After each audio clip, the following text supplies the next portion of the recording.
todos, continuamos con esta lección y ahora vamos a hablar de lo que sucede después de la batalla de Kadesh. En primer lugar, tenemos que hacer referencia a la campaña del año 7-8.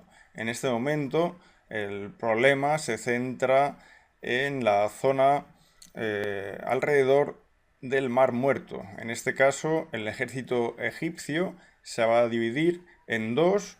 Parte del ejército se dirigirá hacia el sur del Mar Muerto hasta tomar el emplazamiento de Butartu, situado ya en la parte este del Mar Muerto, mientras que el propio Ramsés II realizará un movimiento por el norte del Mar Muerto hasta llegar a la zona de Dibón. Aquí se juntará todo el ejército, el que llevaba Ramsés II y el que comandaba su hijo Amon-Her-Jepeshef, y desde este punto ya todo el ejército reunido recorrerá parte de la llamada Vía del Rey para dirigirse en dirección a Damasco y quizás Kumidi, que ya dijimos podría corresponder a aquella ciudad de Ramsés del Valle de los Cedros por la que pasó el ejército de Ramsés II en dirección a Kadesh en el año 5 de reinado. Llegamos al año 8-9 de Ramsés II y en este caso el objetivo nos lleva a un lugar más lejano. Ante la imposibilidad de tomar Kadesh, Ramsés II decide realizar una campaña que le lleve a la zona norte de Kadesh, hacia los emplazamientos de Dapur y Tunip. De este modo, si la victoria cae del lado egipcio, la pretensión es dejar aislada a la ciudad de Kadesh. Las tropas egipcias se van a mover a lo largo de la costa mediterránea, pasando por emplazamientos fenicios como Tiro, Sidón, Biblos, etc. Y probablemente a la altura de Irkata o Sumura ya el ejército se introducirá tierra adentro en dirección a estas dos plazas de Dapur y Tunip. Representaciones de esa campaña podemos verlas, por ejemplo, en la parte occidental del primer pilono del templo funerario de Ramsés II, del Ramesseum. Aquí, por ejemplo, fueron representadas 18 ciudades fortificadas, de las cuales quedan unas 14, algunas de las cuales podéis verlas en pantalla. Pero sobre todo la representación más famosa de esta campaña es la primera batalla de Dapur, que la tendremos curiosamente en la primera sala hipóstila del Ramesseum, un lugar donde inusualmente se harían este tipo de escenas, sino más bien otras vinculadas al mundo religioso. En este caso podemos ver cómo Ramsés II avanza en esa posición típica, él solo dirigiendo su carro de guerra, pero bajo la ciudad de Dapur hay hasta 4, 5, 6, 7, 8 príncipes representados. Muchos de ellos aparecen mencionados por su nombre. Tenemos a Jaen-Waset, que era hijo de Isis-Nofret, tenemos a Montujer-Jepeshef, también hijo de la misma reina, y así otra serie de príncipes, entre los que se incluye al príncipe Seti, que en este caso de los mencionados es el único hijo de la reina Nefertari. Los dos príncipes que escalan los muros de la ciudadela de Dapur aparecen aquí anónimos. Fijémonos ahora en una imagen más centrada precisamente alrededor de la fortaleza. Vemos como los príncipes de la parte inferior no solo quedan protegidos por sus escudos, sino también por unas estructuras ovaladas de grandes dimensiones que les cubren. Y vemos algunos detalles de interés. Por ejemplo, lo que he coloreado de azul son bueno, una serie de personas, una mujer, gentes cargadas de alimentos, ofrendas, que intentan implorar que los dos príncipes egipcios, Jaen-Waset y Montuhir-Jepeshef, no acaben con la vida de los que aparentemente serían jefes de esta ciudad de Dapur. Como vemos, esos jefes en todo caso aparecen con unas características propias de la manera de representar a los hititas con ese cabello largo. Dapur, por lo tanto, estaba dentro de la órbita hitita. Y otra escena interesante es precisamente la de los príncipes que mencioné anteriormente, los que suben por la escalera con sus escudos en dirección a la parte alta de la ciudadela, pero que aparecen anónimos. Y si ya nos fijamos en la parte superior de esta ciudad de Dapur, también encontramos en la iconografía detalles interesantes. Por ejemplo, dos personas que se descuelgan con cuerdas desde las murallas de Dapur, algunos soldados que intentan disparar con sus arcos o que lanzan piedras, mientras que otros están prácticamente rezando a los dioses e implorando para que la ciudad no sea destruida, pero hay un elemento iconográfico indiscutible y es precisamente el de la bandera de Dapur atravesada por tres flechas. Esto no lo vimos en Kadesh, pero claro, la diferencia es grande. En Kadesh esa bandera está intacta. Kadesh no fue tomada por parte de Ramsés II en el año 5, pero Dapur sí que fue tomada y iconográficamente esto queda expuesto de esta manera, con la bandera atravesada por las flechas. La cuestión es que una vez se produce esta victoria de Ramsés II en Dapur, el ejército vuelve a tierras egipcias y se realiza una gran celebración en Per Ramsés Anejetu, es decir, la ciudad de Pi Ramsés. Aquí vemos una escena espectacular. Esto procede de una estela actualmente conservada en el Museo de Hildesheim. Fijaros cómo en la parte izquierda aparece el propio faraón subido sobre una gran estatua colosal suya, una estatua colosal denominada Ra-en-Jekau. Estatuas con este nombre las conocemos en otros emplazamientos, como en el Rameseum o, por ejemplo, en el propio Abu Simbel. La cuestión es que desde esa altura Ramsés II lanza toda una serie de objetos a sus oficiales y otros integrantes, funcionarios del ejército, para celebrar esa gran victoria. Victoria que fue absolutamente efímera, por otro lado, dado que poco después, probablemente hacia el año 10 de reinado, más o menos, Ramsés II tiene que volver a la ciudad de Dapur para reconquistarla. Es justo lo que vemos representado en esta escena. Esta es la segunda batalla de Dapur, donde vemos también a soldados Sherden integrados en las filas del ejército egipcio en la parte inferior. Esto también se veía, aunque no de manera tan clara, en la escena correspondiente a la primera batalla de Dapur. Fijémonos también, una vez más, en la bandera de la ciudad, completamente atravesada por flechas. Aquí Ramsés II ha bajado de su carro y participa activamente en la batalla. En todo caso, tengamos en cuenta que estas victorias, como decía, eran efímeras. Probablemente dejaban aquí un grupo de reducido de soldados egipcios, de modo que en breve tiempo estos emplazamientos situados al norte de Cádiz volvían a caer en la órbita de los hititas. Al fin y al cabo, la frontera egipcia quedaba lejos y la frontera hitita muy cerca. Aquí abajo tenemos a los Sherden, que comentaba antes, y arriba el detalle de la bandera atravesada por flechas. Una vez finalizan estas etapas más bélicas dentro del reinado de Ramsés II, en el mundo hitita, bueno, pues comienza un periodo de crisis derivada a partir de la muerte de Muwatalli II, aquel rey hitita que se enfrentara contra Ramsés II en Kadesh.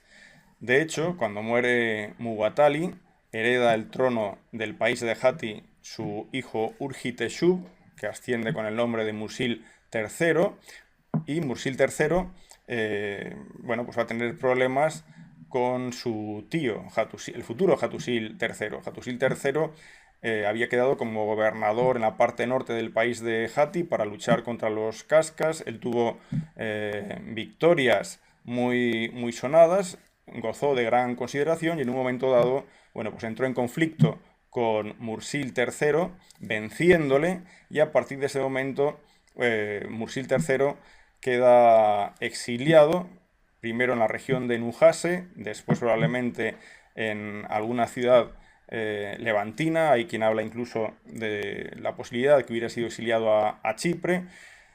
Intenta intrigar aún así Mursil III contra Hattusil III, buscando aliados en otras potencias del Próximo Oriente, pero finalmente decide irse del lugar y se exilia a Egipto. De modo que imaginémonos a Ramsés II recibiendo en Pi Ramsés a Mursil III, un rey hitita de hacía poco que ahora aparecía en la corte del faraón como exiliado. Y todo esto ante la mirada de Hattusil III, que evidentemente pues, no podía estar muy contento con ver a su sobrino, Mursil III, en Egipto. Aparte de esto, otros problemas que afectan al mundo hitita provienen de Asiria. Con Salmanasar I, los asirios consiguen derrotar completamente al reino de Hanigalbat, anexionan todo ese territorio a Asiria, de modo que Asiria establece sus fronteras en el río Éufrates, es decir, que se hace un país inmediatamente vecino a los hititas.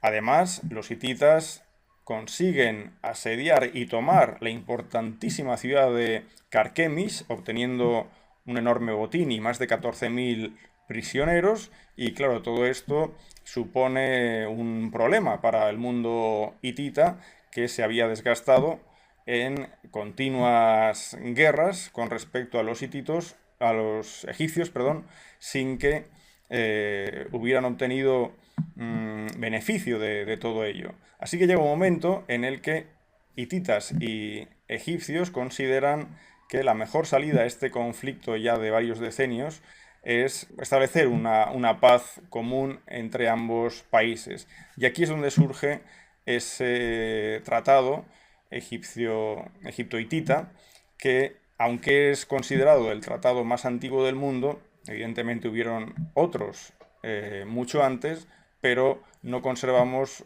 uno como este donde tengamos las dos versiones. Fijémonos, la foto de la izquierda corresponde a la versión hallada en el Imperio hitita, en Hattusas, una versión escrita en cuneiforme, en lengua acadia, y después la versión egipcia que tenemos en jeroglíficos en el patio de la Cachet en Karnak.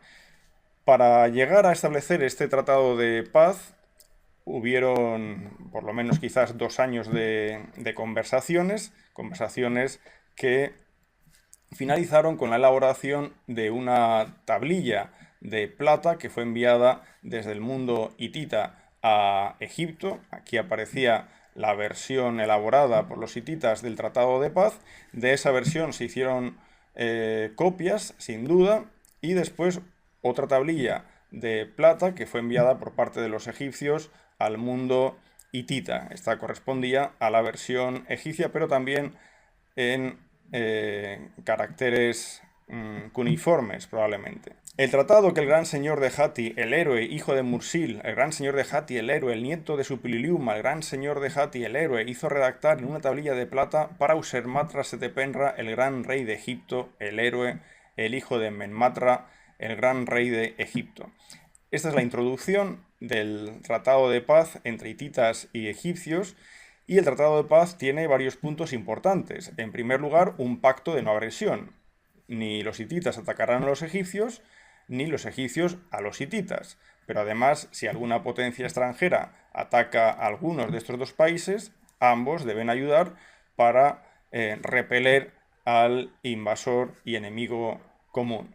Después, el tratado que se establece ahora en el año 21 de Ramsés II también supone, en parte al menos, una renovación de tratados más antiguos, el tratado de Umugatali y el tratado realizado en época de Supililiuma, como señala la versión egipcia de este tratado de paz. Mutua defensa, lo que comentaba anteriormente, hay que apoyarse para evitar posibles incursiones de enemigos de otras potencias.